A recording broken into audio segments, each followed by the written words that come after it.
Hello, and welcome back to the Ask the Color Expert podcast. Today's special guest is Nina Kovner. She is the founder and creator of Passion Squared, and she has done so many things in the industry that I am going to let her tell you what all of them are because she has made so many amazing pivots and shown me personally how to be brave and not sit in your situation when it's no longer working because you feel like you have to. So I'm so excited to have her here with us today and would love to welcome you, Nina, to the podcast. Thank you, Elaine. It's so cool to be on here. Such an honor. I'm so happy for you and what you've created. It's amazing. I know we have limited time, so I'm not really that great at talking about myself. It's not of interest to me, but just the super short story. I graduated beauty school in 1987, and like any hairdresser, was just excited to do hair. I worked in a salon assisting all through beauty school, so I was set up, like I was ready to go.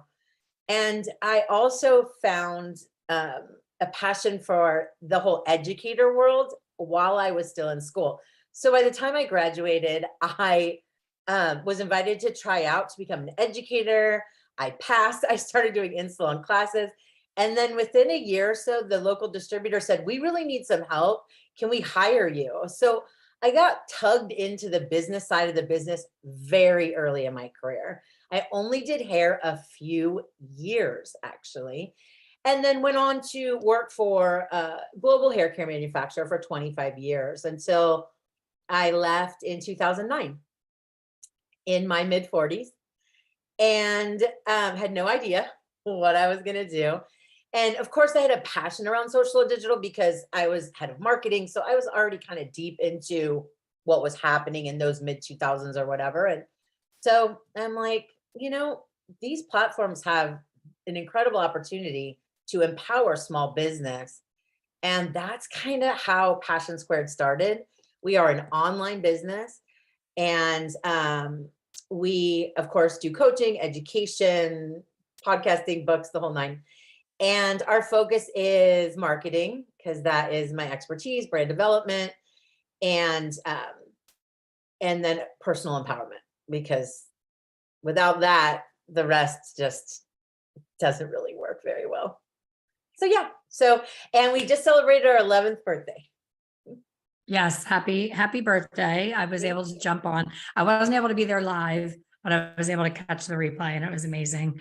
My first ebook was your book, Follow Your Heart. I didn't even know how to download it. Like, that's how tech challenged that I was. You were such a pioneer in all things tech for our industry. Like, to me, you were it. Like, you were the only person that introduced me to even using technology. So it's no surprise that your business now is still virtual. I got your inspirational thing of the day text message. That was so cool to me. Like, I was like, how does she do this? Where is it? How's it getting on my phone? I remember being so blown away by that because, again, I had a flip phone. I didn't understand technology, but I literally would wake up in the morning and reach for my phone and be like, what did Nina send me today? So I don't know what that feels like for you now that you see like everybody scrambling to try to figure stuff out, where you're like, I've been doing that since 2012. So that's awesome. And you've never lost your passion. Thankfully, your brand is Passion Squared. You've never lost your passion. You haven't had it easy. You've hit some really rough patches, and I know you suffer from anxiety. And for you to continue to show up bravely and to share your journey, I think you were traveling somewhere recently and you were freaking out a little bit. You're like, I don't know if I want to do this. Like, but you share it. I'm sure there's so many people that are at the shows and platform artists that don't share it, that we all look at them and say, oh my gosh, they make it look so easy. But I love that you share that journey and make other people feel like it's okay to say, I'm not okay. Thank you. I mean, I traveled the world and spoke on stages for over 2 decades, to rooms of 5,000, rooms of 5, rooms of whatever. It wasn't until I left my career that I kind of jumped off that autopilot workaholism situation and went through treatment and started like exploring where my depression, anxiety, all that was coming from. And thus creating an online business, because I let my passport expire. Like I was never going Mhm. anywhere ever again. Like that was my plan, to literally never step on a plane again. And of course, I have chosen to do that a little bit over these 11 years. However, it is very difficult. It is very difficult. So this last trip, I hadn't traveled for business in a very long time. I hadn't been back to California, um, well, back to Los Angeles, since I lost pretty much all of my family over the last 3 years. It just was so many different factors. I haven't been in a room full of people without a mask on. Like there's just so many like kind of things happening all at once. And but I did it, and it's interesting because I, I took about 2 days to agree to that event. And because I knew, like, I'm like, I don't think I can do this. I don't think I'm ready. I don't think I do. And just in those 2 days, that thought process was, if I didn't do that, like if I didn't do it, I just know that I never would probably leave the house again. And I'm not ready to not leave the house again. Like I, you know what I mean? Like, so it was really kind of, I did not feel ready. I did not want to go, not because I didn't want to do it and see all the Right. awesome people. Like, of course, that's like the whole thing. But inside of me, I was like, I can't do this. I did it. It was hard. It was so hard, and incredibly empowering, because I made it, like I did it. And speaks to so much of what we do in business and in life. Is sometimes we just have to just step into the fire, and of course bring like safety, like surround yourself with as much safety as you can. But this was something I needed to do. And even though it, leveled me emotionally, it empowered me, because I did something that I was so incredibly afraid to do. Well, I'm sure you had a line out the door when you did get there. I had the unfortunate opportunity to be your neighbor at the ISSE Long Beach show. I only taught the show 1 year. I was so excited. It was like a bucket list thing to hit every single show as a Yes. new educator. So I get there and I go to my classroom early because I want to be, it was the quieter day. It was the last day where it's more students. So I was like, oh, I'm teaching hair color fundamentals. My classroom's going to be packed because it's new students. This is great. And I'm walking down the hallway and there's this ginormous line. And I'm like, oh my gosh, this is amazing. They're there before I am. It was your classroom next door. I think the entire building was like this in your classroom. It was amazing. I wanted to leave my classroom and go to your classroom and watch whatever you were teaching. I think I had like 10 people in my room. I was like, damn you, Nina, why are you next to me at the same exact time? It was timing is everything, Yeah.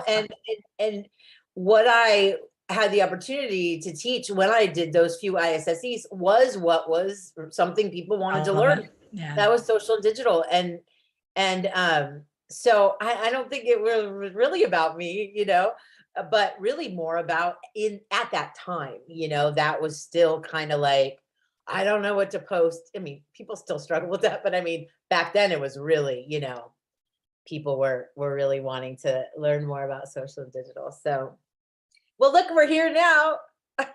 I know. I didn't quit. I didn't let You it like get me didn't. down, because it happens all the time. Like that's the one thing that I don't love about the in-person shows as both an attendee and an educator is it happened to me again in Premier Orlando this past June.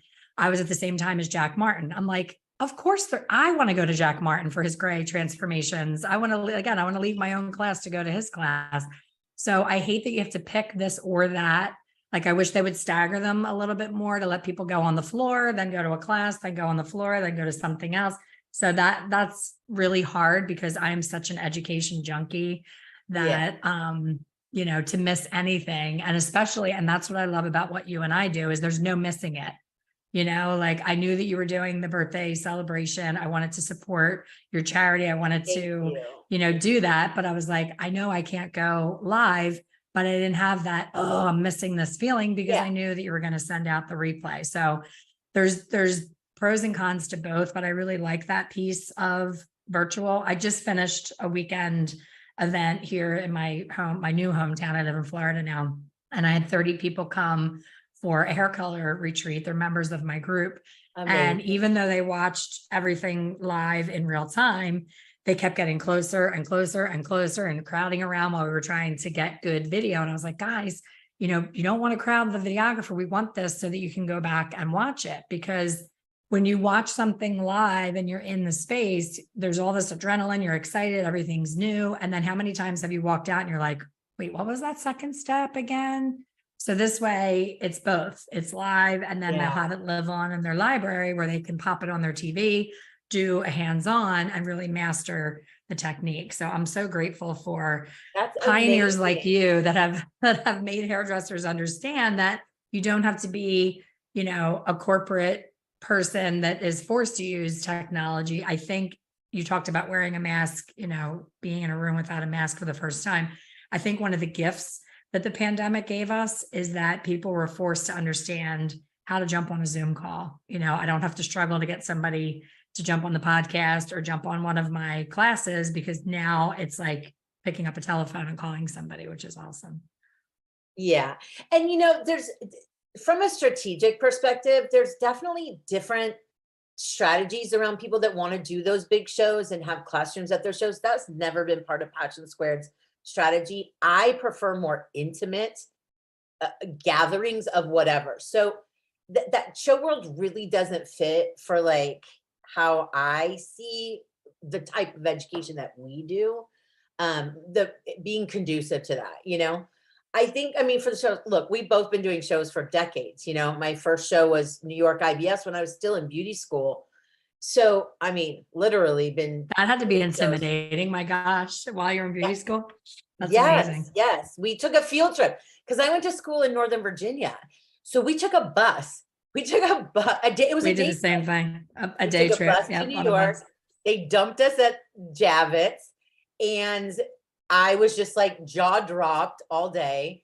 Met all the educator people that I ended up working with for 25 years that day. Amazing. Like, it was wild, it was wild. But there's definitely some magic that happens at those shows that is very different than people coming for some necessarily like education that's going to be retained and replicated when they get home, so there's the connection, there's the inspiration, there's meeting your mentors, there's just community, and there's a lot of great reasons, but that's never fit with us.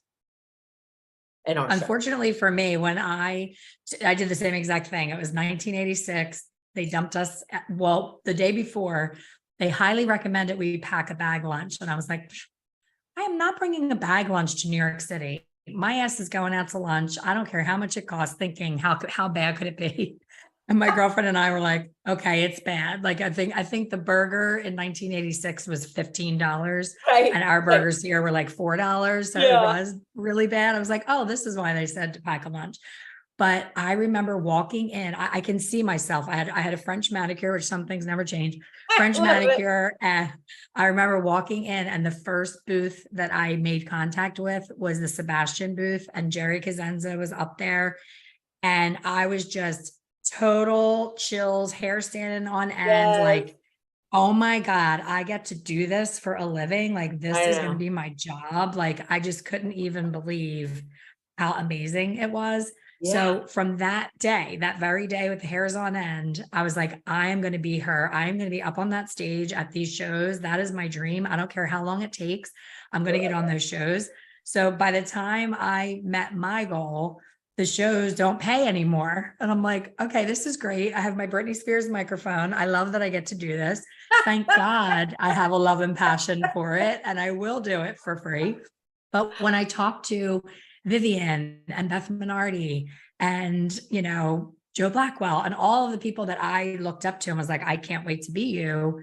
When they share with me what they used to earn for, an hour on stage, I'm like, oh man, why did that go away? Like, what the heck happened that the educator and the presenter is no longer the focal point of the education? It's about how many perms are sold on the floor, how many bajillion bottles of hairspray. It's like shifted so much that they're losing all of the really experienced mentors that have so much knowledge and love to share it, but they won't go to the shows because they can't get paid. Like they even have to pay their own. And I know I've done it.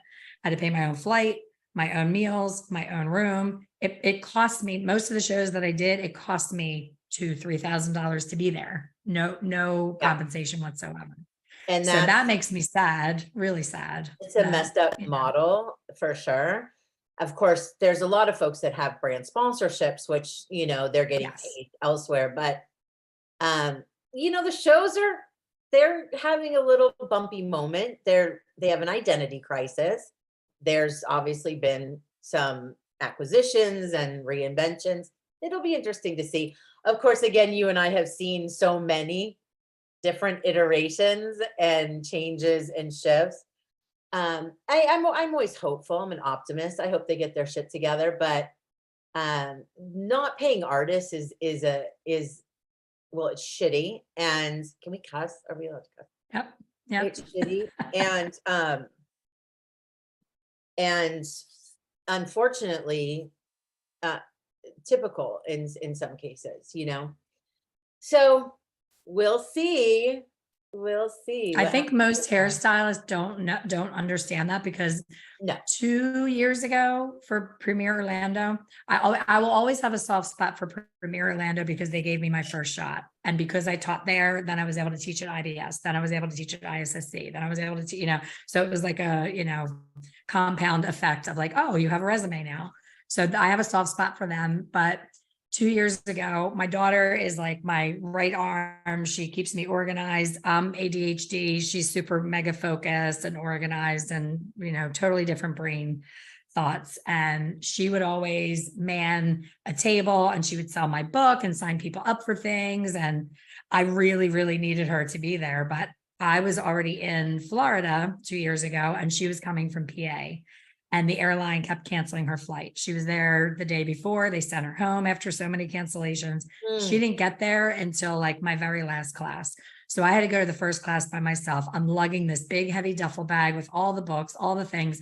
And I'm still teaching and people are rushing the stage, just grabbing books, grabbing these level tools that I have. And I'm just like, oh my God, this is a nightmare. But it was all good because they loved what I said and they wanted things. But I was like, I don't know. Like, I have no idea if I just lost my, people were just throwing money in a bag and somebody came out of the audience and started charging people and doing it for me.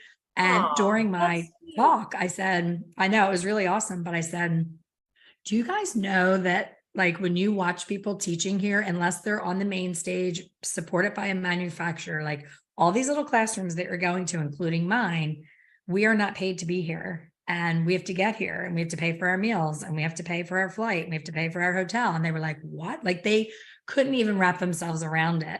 Yeah. But it earned, for me, it earned even more respect from them that like, wow, she really is passionate about teaching hair color. Like, why the hell else would she be here? Yeah. And so also, there's that. It's inexcusable that these show companies that we know have millions and millions and millions of dollars. Yes. It's ridiculous. And from what I understand, that idea came from, well, you're going to make all this money selling your stuff. But it's like, that's like 100 years ago, like thought process, Exactly. And even if you do, like, yay, like great that people can walk away, just like they walk away with buying a new color or, a new hairspray or a new scissor, like great, they can leave with a new coloring tool or a new book and whatever. That doesn't replace paying for labor. That makes me crazy. Like, no. What do you see? How do you look at the future of our industry? I know we talk about the AI and how that's coming into play, and it can be really useful, it can be really scary.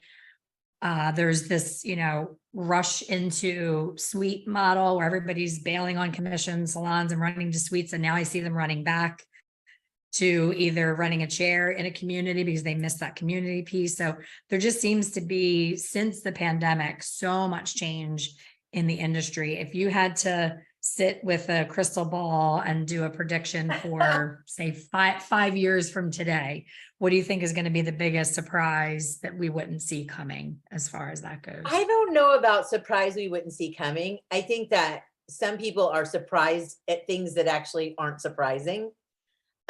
This kind of pandemic shakeup, it was starting before the pandemic, Yeah, very true. and I think that the pandemic outside, forget our industry, there were a lot of different impacts that were had on people. And some of the actions and decisions that people have made are trauma responses, and short term. And some are more like, I'm changing my life. Like I was a workaholic and life is short. Some of those aha moments, like what I had in my mid 40s.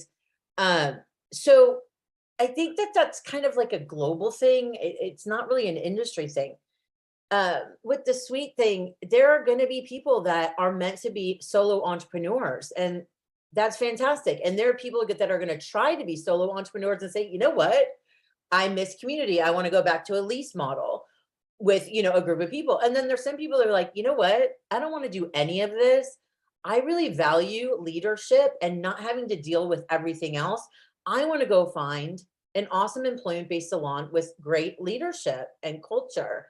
So, but that's always been the case, right? I mean, such a drive away from employment-based salons had to do with absent leadership or no leadership, and dysfunction and no boundaries and toxic cultures. And I mean, that's not new. That didn't start with the pandemic. So I think that if anything, what inspires me and brings me hope is that people began to connect with their feelings and their own emotional development and what matters to them.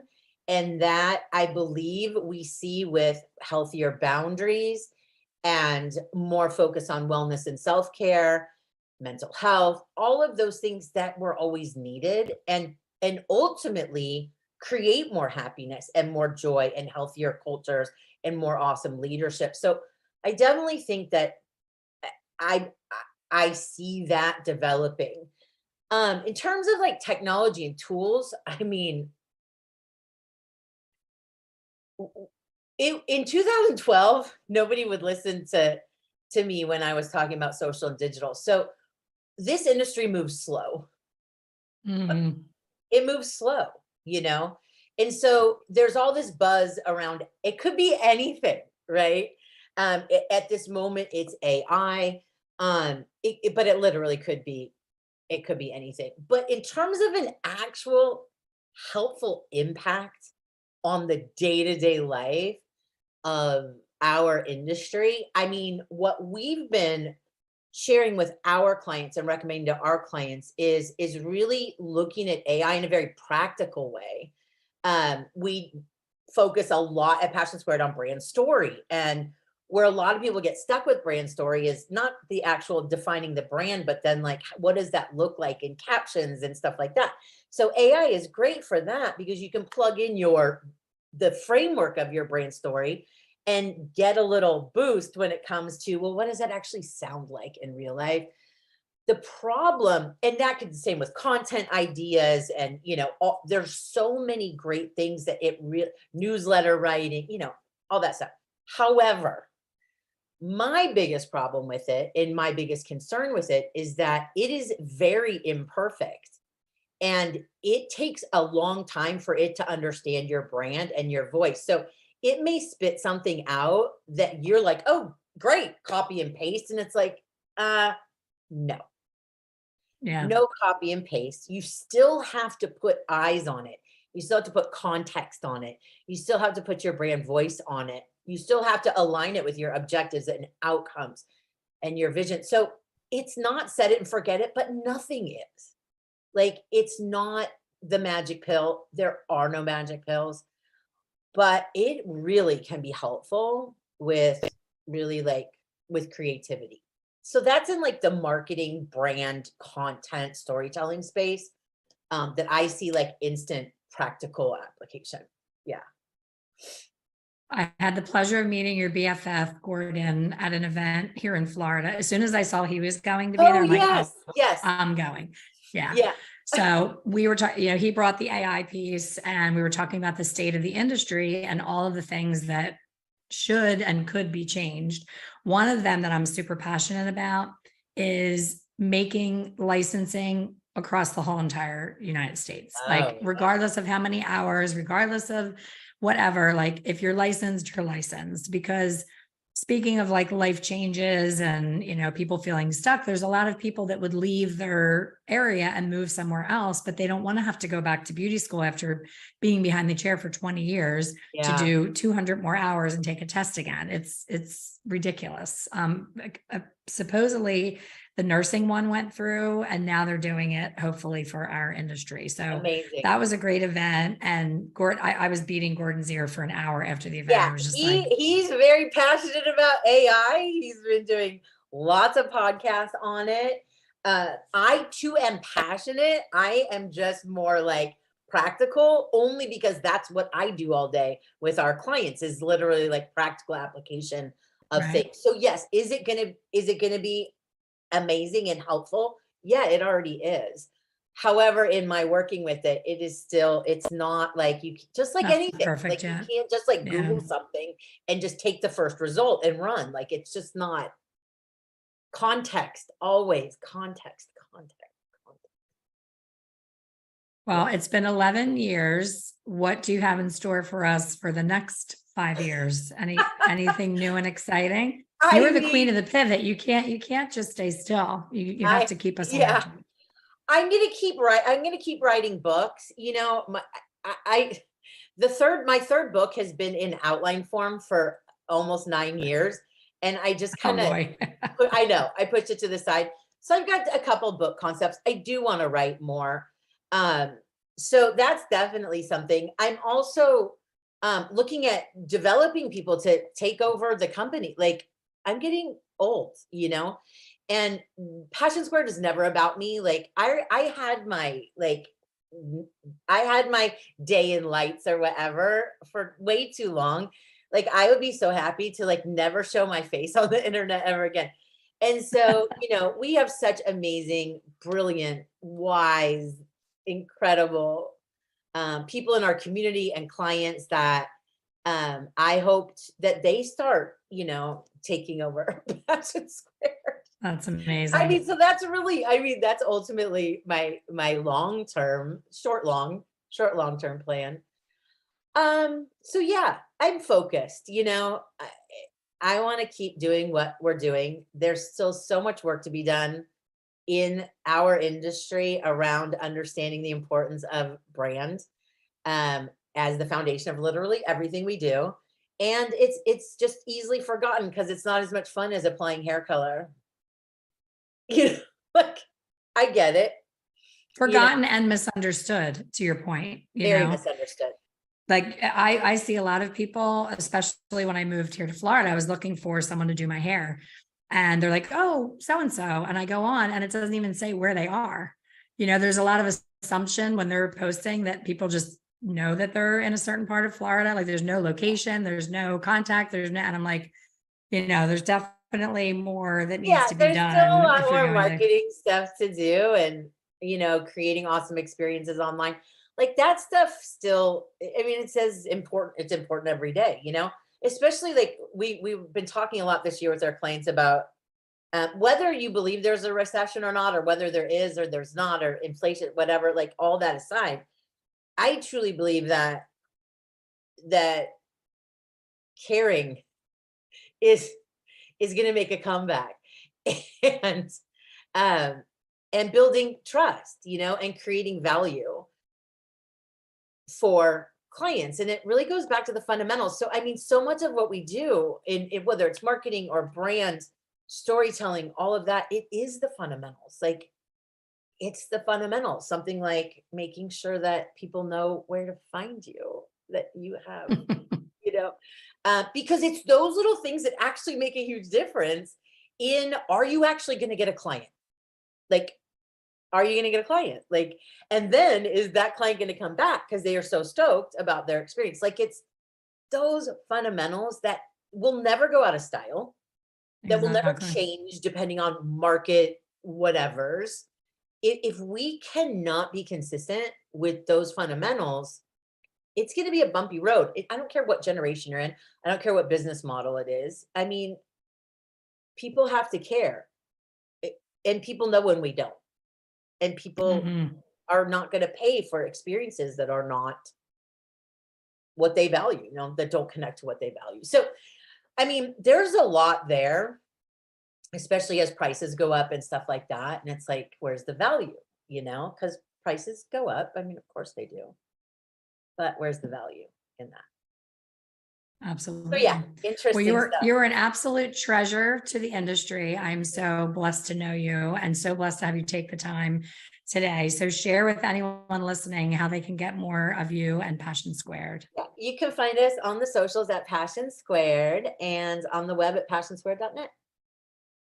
Awesome. Thank you so much, Nina. And thank you Thank everyone you, for listening. Elaine. It's so awesome to see your face. Thank you.